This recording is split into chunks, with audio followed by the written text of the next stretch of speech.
Hello students, Hindi ज्ञान वृद्धि channel में आपका स्वागत है। और आज हम करने जा रहे हैं 10th क्लास की कविता आत्मकथ्य, जो लिखी गई है जयशंकर प्रसाद के द्वारा। यह कविता जो कंपटीशन एग्जाम की तैयारी कर रहे हैं उन बच्चों के लिए लाभदायक है। और 10th क्लास कर रहे हैं, चाहे आपका सीबीएसई बोर्ड हो चाहे एसबीएसई बोर्ड हो, उनके लिए भी महत्वपूर्ण रहेगी। तो ये कौन है? ये है जयशंकर प्रसाद, और इनका जन्म जो हुआ था 1889 में हुआ था। और इनके पिता का नाम था देवी प्रसाद,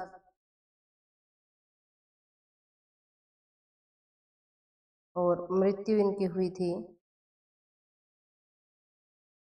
1937 में। ठीक है, मात्र 49 वर्ष तक जीवित रहे थे। ठीक है, लेकिन उसके बावजूद भी देखो इतना महान ये काम करके गए हैं। इनको छायावाद का क्या माना जाता है? प्रवर्तक माना जाता है। छायावाद के प्रवर्तक थे जयशंकर प्रसाद। अनूठी भूमिका इनकी रही है। छोटी सी उम्र में ही इनके माता पिता चले गए थे, छोटी आयु में। ठीक है, फिर इनके भाई का आशीर्वाद इनके ऊपर था, लेकिन जब ये 17 वर्ष के हुए तो भाई चल बसा। अब आप देख लो कितना संघर्षपूर्ण इनका जीवन रहा होगा। और ऐसी परिस्थितियों के बावजूद भी इन्होंने साहित्य के क्षेत्र में बहुत अच्छा नाम कमाया है। ऐसे ही किसी को प्रवर्तक नहीं कह दिया जाता। महान उपलब्धि इनकी रही थी। और कंपटीशन एग्जाम के लिए तो ये 200% के आपके इम्पोर्टेंट बन जाते हैं। बहुत ज़्यादा इनके बारे में पूछा जाता है। 1-2% तो आपको पक्का ही देखने को मिलेंगे, चाहे कवि पंक्तियां दे दे, चाहे इनके द्वारा गद्य लेखन किया गया उसमें से पूछ ले, चाहे इनके जीवन के बारे में पूछ ले, चाहे प्रवर्तक के बारे में पूछ ले, कुछ न कुछ इनके विषय में जरूर पूछा जाता है। तो 4 आधार स्तंभ थे छायावाद के। क्या थे? 4 आधार स्तंभ, और उन चारों आधार स्तंभों में इनका नाम आता है। ये हो गए जयशंकर प्रसाद, दूसरे हो गए सूर्यकांत त्रिपाठी निराला, और तीसरे नंबर पर हो गए सुमित्रा नंदन पंत, और चौथा पर हो गया आपका महादेवी वर्मा। इन चारों को आधार स्तंभ माना जाता है छायावाद का। अब देख लो, इनके बिना जो है छायावाद अधूरा प्रतीत होता है, इसलिए इनके लिए कहा गया है कि ये क्या है? आधार स्तंभ है। ये कविता इन्होंने आत्मकथ्य लिखी है। इसका लिखने का उद्देश्य इनका एक ही था कि प्रेमचंद और कुछ अन्य साहित्यकार थे, वो इनको ऐसे कहने लगे कि सभी साहित्यकार क्या करते हैं, अपनी अपनी आत्मकथाएं लिखते हैं, तो आपको भी क्या करना चाहिए? आत्मकथा लिखनी चाहिए। और प्रेमचंद ने ये बात तब कही थी जब प्रेमचंद जो थे वो हंस पत्रिका के संपादक थे, प्रेमचंद जी। और वहीं से जो है आत्मकथा का विशेष अंक निकला करता था। तो इन्होंने बोला कि आपको लिखना चाहिए, लेकिन जयशंकर प्रसाद ने आत्मकथा लिखने से मना कर दिया। उनको लगा कि आत्मकथा लिखते हैं, दूसरे लोग सुनते हैं, तो फिर हमारा मजाक ही बनता है, उसमें अच्छा कुछ भी नहीं होता है। और जो ज्यादा चाहने वाले होते हैं वो हमारे दुख के बारे में, क्योंकि जीवन में सुख भी आते हैं दुख भी आते हैं, हमारे दुख का पता लगेगा तो मेरी वजह से कोई परेशानी भी ना हो, और किसी को मेरे दुख से खुशी होगी तो वो मेरा मजाक बनाएगा। तो दोनों ही बातें क्या होती है, किसी भी साहित्यकार के लिए गलत होती है। तो इन्होंने मना कर दिया था, लेकिन बार बार आग्रह करने पर इन्होंने क्या किया? आत्मकथ्य कविता लिखी। और आत्मकथ्य कविता जो है 1932 में हंस पत्रिका से संपादित होने लग गई थी, प्रकाशित हुई थी इसमें। ठीक है, ये तो हो गया इनके बारे में। अब चलते हैं हम आगे। ये देखो, जैसे इन्होंने लिखी हुई है ना आत्मकथा, महात्मा गांधी ने भी लिखी हुई है, तो इसी प्रकार से इनको बोला गया था जयशंकर प्रसाद को कि आपको भी लिखना चाहिए। ये देखो इन्होंने बोला है, जैसे मान लो ये लेखक हो गए, और ये सारे इनके साहित्यकार बंधु जो है वो बैठे हैं यहाँ पर, इनको राय दे रहे हैं, सलाह दे रहे हैं कि आपको आत्मकथा लिखनी चाहिए, लेकिन ये मना कर रहे हैं। उसके बाद क्या कह रहा है कवि कि मधुप गुनगुना कर कह जाता कौन कहानी अपनी है, कि कवि कह रहा है कि कौन ऐसा मधुप है, यानी कि भंवरा है, भंवरा है जो क्या कह रहा है, अपनी कहानी को कह रहा है। मुरझाकर गिर रही पत्तियां देखो कितनी आज घनी। कवि कह रहा है कि जिस प्रकार से भंवरा गुंजार करता रहता है ना पौधों के ऊपर, ठीक है, पौधों पर भंवरा गुंजार करता रहता है। अब हमें समझ में नहीं आता कि वो भंवरा जो है अपनी कौन सी कहानी हमें बता रहा होता है। तो ठीक ऐसा ही मेरे जीवन में है कि मेरा मन रूपी जो भंवरा है, मन रूपी जो भंवरा है वो गुंजार करता हुआ कौन सी कहानी कह जाता है, मुझे खुद भी समझ में नहीं आता है। तो मन रूपी भंवरा हो गया ना, मन रूपी भंवरा होने के कारण यहाँ पर क्या है, आपका रूपक अलंकार है, ये आपको याद रखना है, ठीक है। मुरझाकर गिर रही पत्तियां देखो कितनी आज घनी, और कवि कह रहा है कि मेरे जीवन की सारी पत्तियां जो है वो एक एक करके आज गिर रही है। इसीलिए तो ये देखो आप जो ये व्यक्ति बैठे हैं, आप इनको क्या मान लो, इनको आप जयशंकर प्रसाद मान लो, आप इनको कवि मान लो, ठीक है, क्योंकि ये बहुत ज्यादा उदास हो गए हैं, एक एक पत्तियां करके जो है इनके जीवन से गिरती ही जा रही है, इसी कारण ये उदास हो गए हैं। आगे कहते हैं कवि, इस गंभीर अनंत नीलिमा में असंख्य जीवन इतिहास। नीलिमा यानी कि नीला, अनंत किसको माना जाता है, आकाश को माना जाता है, ठीक है। तो यहाँ क्या हो जाएगा, विशाल विशाल नीला आकाश की बात हो रही है मानो। असंख्य जीवन इतिहास, कि मेरा जो जीवन है वो क्या है, उस असीम असंख्य आकाश के समान है, कि वहां तक पहुंचने में अपने को कितना समय लगता है, उसी प्रकार से मेरे जीवन की हिस्ट्री है, उसी प्रकार से मेरे जीवन का इतिहास है। आपको कौन कौन सी बातें मैं सुनाऊं।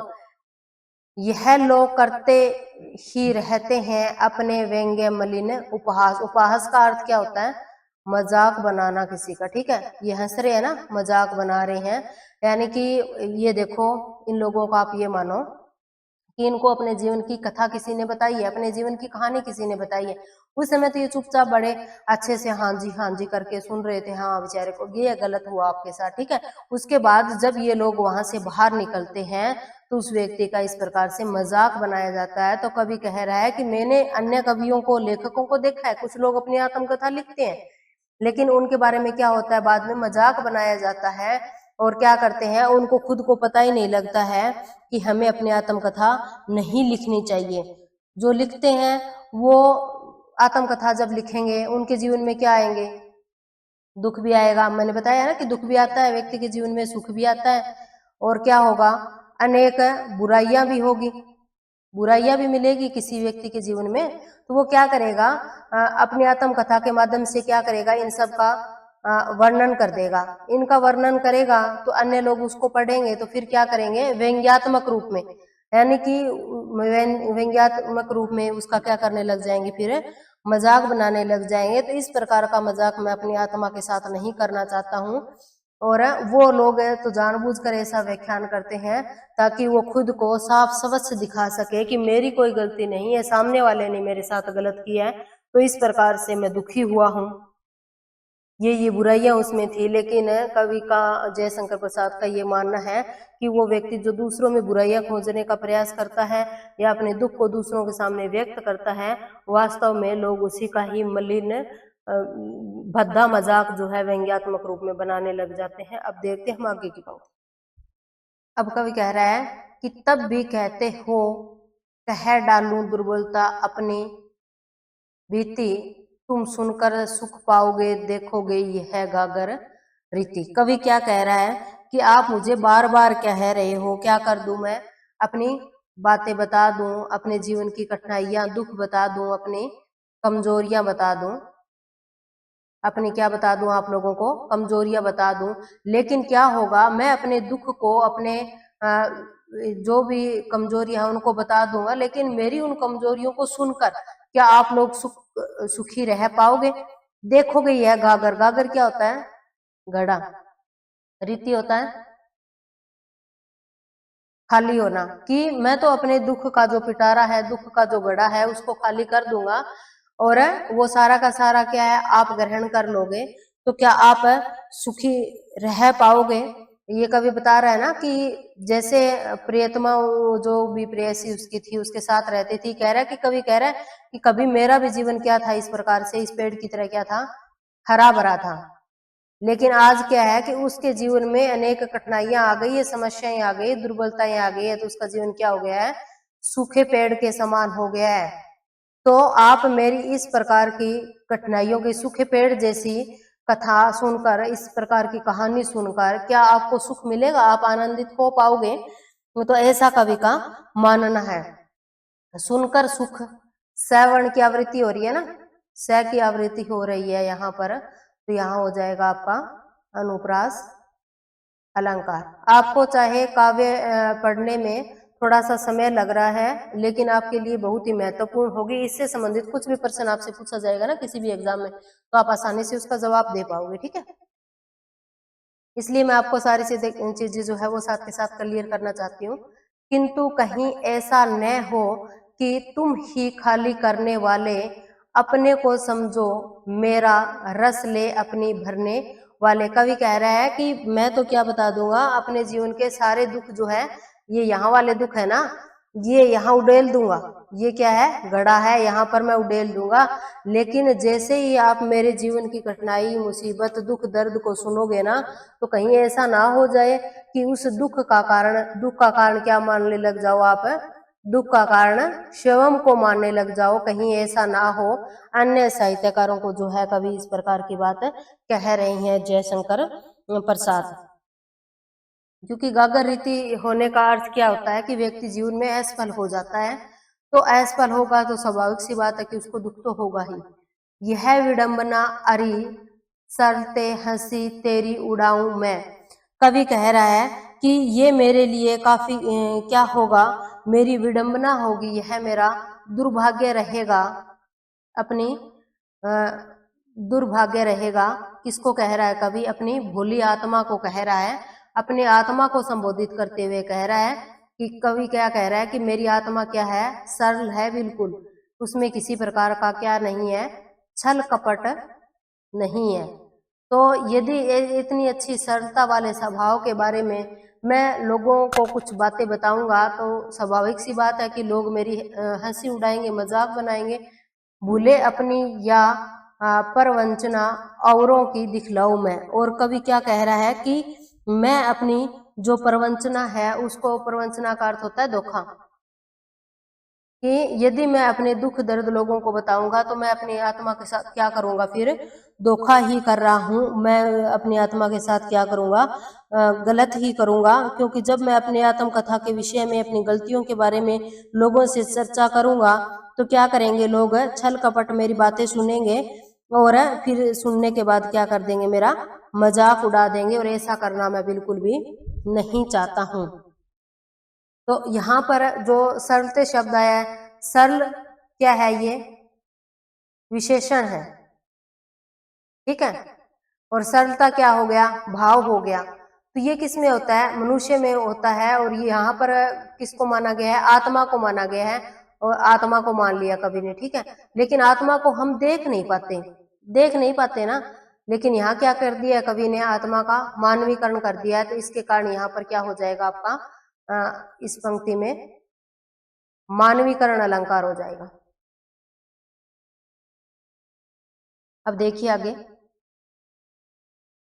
उज्जवल गाथा कैसे गाऊं मधुर चांदनी रातों की, अरे खिल खिलाकर हंसते होने, ये यहाँ ऐसे नहीं है, हंसते होने वाली उन बातों की। और कवि कह रहा है कि कभी मेरे जीवन में भी सुखद वातावरण था, मेरी कुछ निजी प्रेम अनुभूतियां थी, और जिसको सुनकर, जिसको महसूस करके मैं बहुत खुश हुआ करता था। मैंने अपनी प्रिया के साथ क्या किया था, खिलखिलाकर हंसकर अपना जीवन व्यतीत किया था। और यदि मैं वही आत्मकथा दूसरों को सुनाने लग जाऊंगा, तो मैं क्या कर दूंगा, अपनी प्रिया के साथ गलत कर दूंगा। क्योंकि अपनी निजी जो बातें होती है ना, क्या कह रहा है कवि, जो अपने निजी जीवन की बातें होती है, निजी जीवन की बातें यदि मैं समाज के लोगों को, इस संसार के लोगों को बताऊंगा तो क्या होगा, मैं एक प्रकार से अपनी प्रिया के साथ क्या करूंगा, धोखा करूंगा। यानी कि इन पंक्तियों के माध्यम से कवि बता रहा है कि उनके माता पिता का देहांत हो गया था, भाई का देहांत हो गया था, उसके बाद कोई प्रिया जो है उनके जीवन में आई होगी, उसके बारे में बता रहा है। तो वो क्या है कि मेरी निजी संपत्ति है, उसके बारे में मुझे दूसरों को बताने का कोई भी अधिकार नहीं है, इसलिए मैं ऐसी बातें दूसरों को नहीं बताना चाहता हूं। आगे है, देखिए कवि कह रहा है, मिला कहाँ वह सुख जिसका मैं सौपन देकर जाग गया। कवि कह रहा है कि मुझे सौपन में ऐसे लगा कि जैसे मेरा जीवन सबसे अच्छा है, सबसे ज्यादा खुशहाल है, और उस सौपन को देखकर जाग गया। बोला जाता है ना कि सपने में राजा भोज उठते गंगू तेली, वो वाली बात कवि के साथ हो गई थी कि कवि को लग रहा था कि सौपन में तो कि सारे सुखों से परिपूर्ण है वो, लेकिन जैसे ही वो सौपन से बाहर निकला, जागा, तो उसको लगा कि वही उसका मुश्किलों भरा संघर्ष में जीवन दिखाई दे रहा है, और कवि को यह देखकर काफी दुख होता है। आलिंगन में आते आते मुस्किया कर जो भाग गया। मुस्किया का अर्थ क्या होता है, मुस्कुराना, ठीक है। कवि के आलिंगन, आलिंगन होता है गले मिलना।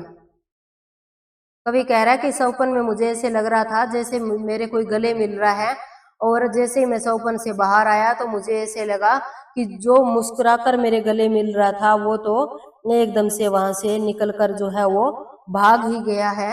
और अपने प्रिया के बारे में ऐसी बात कह रहे हैं कवि। देखो ये तो छोटे बच्चों की लगा दी, थोड़े बड़े बच्चों की होनी चाहिए थी यहाँ पर, ठीक है। कि खुश, यानी कि कोई अपने साथ होता है तो जीवन आसानी से कट जाता है, सुखद। जिसके अरुण कपोलों की मतवाली सुंदर छाया में, कवि क्या कह रहे हैं कि मैं अपने प्रियतमों की लाल, कपोल होता है गाल, की सुंदर छाया में कितना खुश होता था, कितना प्रसन्नचित होकर रहता था। उसके कवि अपने प्रियतमा की विशेषता बता रहा है कि उसके प्रेमिका के लाल गाल इतने मतवाले और सुंदर थे कि अनुरागिनी उषा लेती थी निज सुहाग मधु माया में। क्या कह रहे हैं, अनुरागिनी होता है प्रेम करने वाली, प्रेम करने वाली उषा। उषा का समय होता है सूर्य उदय से पूर्व, लालिमा युक्त आकाश हमें दिखाई देता है ना, दिन तो निकल आता है, जैसे सवेरा तो हो जाता है लेकिन सूर्य नहीं निकलता है, उसे पूर्व का जो लालिमा युक्त वातावरण होता है उसको उषा काल बोला जाता है, सुबह सुबह जो होता है। तो कहते हैं कि वो दृश्य कितना मनमोहक होता है, कितना प्यारा होता है कि हमें अच्छा, यानी कि सकारात्मक ऊर्जा महसूस होती है उस समय, कि हम कोई भी काम करते हैं तो उस काम को करने का मन करता है।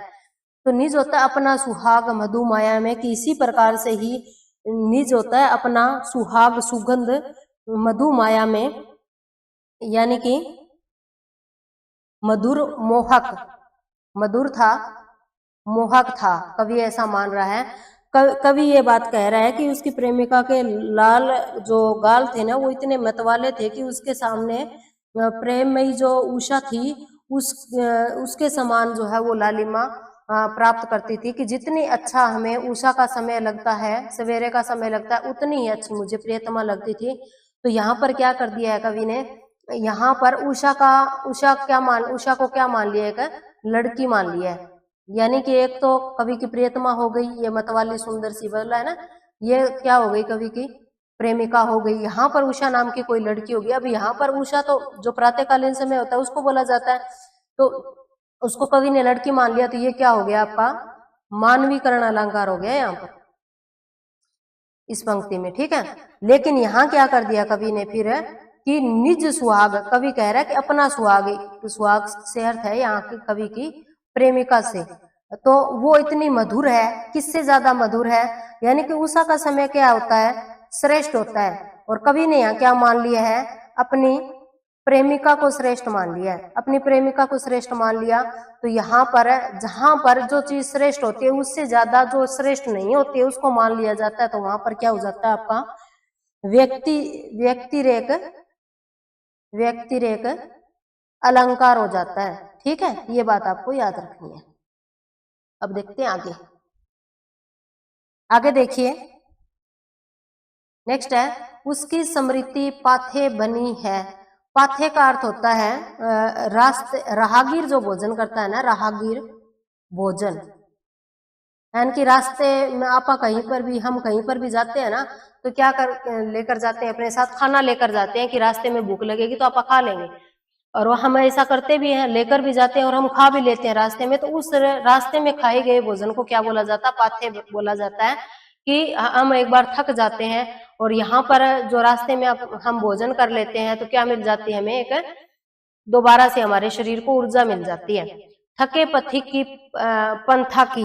और अब कवि क्या कह रहा है कि आप मुझे क्या ना करो, अपने जीवन की उन सुखद यादों को मत दिलाओ कि मेरे जीवन में कुछ जो सुखद सपने थे और अब वो मेरे जीवन में नहीं रहे हैं। वही क्या थे, जिस प्रकार से व्यक्ति थक जाता है तो उसको भोजन क्या दे देता है, ऊर्जा दे देता है। लेकिन कवि कह रहा है कि मेरा तो एकमात्र सहारा कौन थे, एकमात्र सहारा कवि की प्रेमिका थी।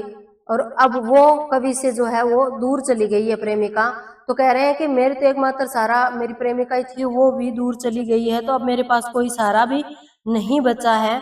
और क्या कर रहा हूं मैं, केवल अपने मन में उन यादों को तरोताजा करता हुआ, पथिक होता है राहगीर, पंथा का अर्थ होता है रास्ता, मार्ग भी लिख सकते हो आप इसको। ठीक है, कि जिस रास्ते से राहगीर जा रहा होता है उसको थकान होती है तो वो भोजन खाकर दोबारा से ऊर्जा प्राप्त कर सकता है। और मैं उस रास्ते से थका हारा जा रहा हूँ और मेरे पास और तो कोई सहारा बचा नहीं है, मैं केवल प्रेमिका की उस याद को साथ लेकर चल रहा हूँ। सीवन को उधेड़ कर देखोगे क्यों मेरी कंथा की।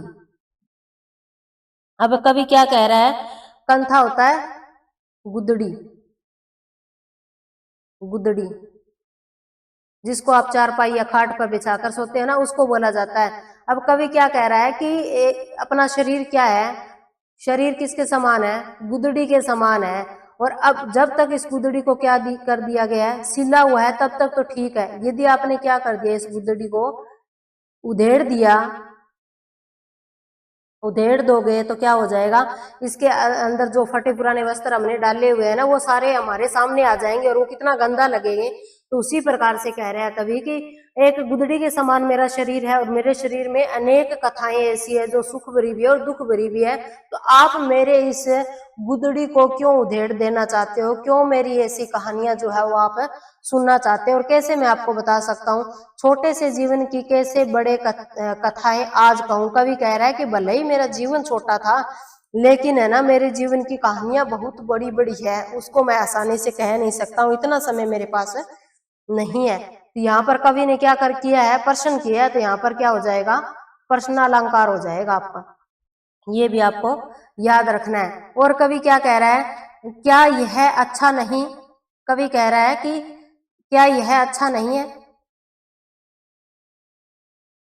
क्या यह अच्छा नहीं कि औरों की सुनता मैं मौन रहूं। कवि कह रहा है कि मैं मुझे तो ऐसे लग रहा है कि मुझे यही करना चाहिए कि मैं अपनी कहानी को किसी को ना सुनाऊं और दूसरों की सुन लूं ना, तो उनका मजाक उड़ाऊं और चुपचाप क्या हो जाऊं, फिर चुप हो जाऊं, मौन हो जाऊं। सुनकर क्या भला करोगे मेरी भोली आत्मकथा, कि यदि मैं अपनी आत्मकथा, अपने दुखों को किसी को बता भी दूंगा तो उससे क्या फायदा होगा। अभी समय भी नहीं, थकी सोई मेरी मौन व्यथा। और कह रहे हैं कि अभी उचित समय नहीं है, अब मैं उन यादों को धीरे धीरे क्या कर रहा हूं, भूल रहा हूं। तो आप दोबारा से उस व्यथा को, उस पीड़ा को क्यों जगाना चाहते हो, इसलिए मैं अपनी इन कहानियों को आपके सामने नहीं कहना चाहता हूं। तो ये अंतिम दो पंक्तियां हैं, इसमें हो जाएगा आपका मानवीकरण अलंकार, यहां हो जाएगा आपका मानवीकरण अलंकार। ठीक है, और समृद्धि पाथ्य वाला जो है यहाँ पर ये हो जाएगा आपका रूपक अलंकार। क्यों हो जाएगा, कह रहे हैं ना कि राहगीर भोजन की जिस प्रकार से राहगीर को भोजन से ऊर्जा प्राप्त होती है, उसी प्रकार से मुझे अपनी प्रियतमा से ऊर्जा प्राप्त होती है। तो वो अब मेरे साथ नहीं है। और पथिक पथा में प वर्ण क्या होती है, तो यहाँ पर हो जाएगा आपका अनुप्रास अलंकार। उम्मीद करती हूँ कि ये क्लास आपको अच्छी लगी होगी। अच्छी लगी है तो आप अपने फ्रेंड्स के साथ शेयर कर देना, लाइक कर देना और सब्सक्राइब कर देना। Thank you, have a nice day.